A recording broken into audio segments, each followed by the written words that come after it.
So kinawawangahon ng Lakers ang Pelicans sa labang ito mga idol. Despite na medyo nag-struggle si Reeves ay kanilang naipanalo pa rin naman ang labang ito. Si Luka 27 points, 10 rebounds, LeBron 21 points, Reeves 15, DeAndre Ayton 13 points, Smart 10 points. Kinain nila ang 24 points ni Zion, 21 points ni Trey Murphy at 15 points ni DeJounte Murray.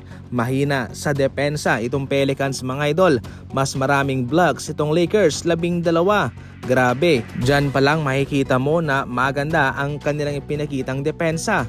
Mas maraming puntos din po ang kanilang na-convert sa kanilang fast break. Hindi po naging maingat ang Pelicans sa pagdala ng bola. Inasikaso rin po ng Lakers ang rebounding.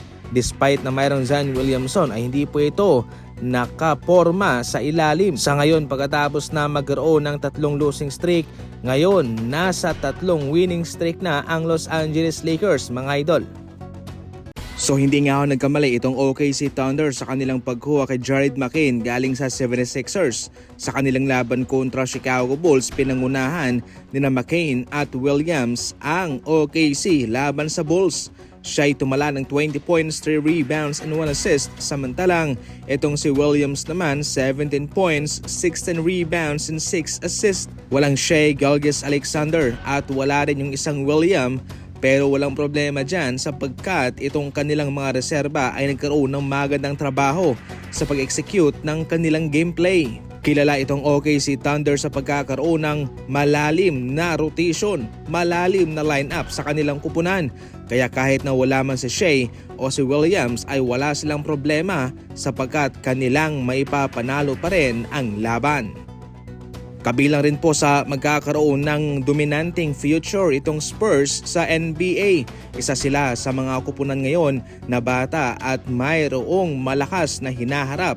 Dahil yan kay Wembanyama at kay Harper. Sa kanilang laban kontra Sixers, itong si Harper ay tumala ng 22 points, 2 rebounds, 2 assists. Samantalang si Wembanyama ay kalat ang kanyang stats. 10 puntos lamang siya pero mayroon siyang 8 rebounds, 6 blocks at 3 steals.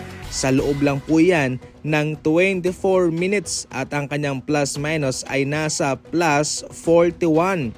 Ibig sabihin nun ay natatambakan nila ng nasa 41 points ang Sixers kung itong si Wemby ay naglalaro.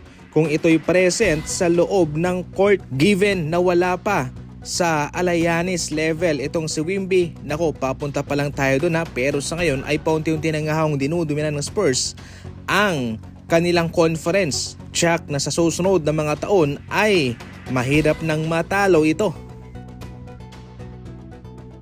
Kahit sa kwarto ay pwede kang maglaro ng basketball. Eto na ang mini indoor basketball ring na pwede mong mailagay kahit saan, sa garahe, sa kwarto, sa sala. Pwede rin itong pangregalo sa mga pamangkin mo at syempre sa sarili mo.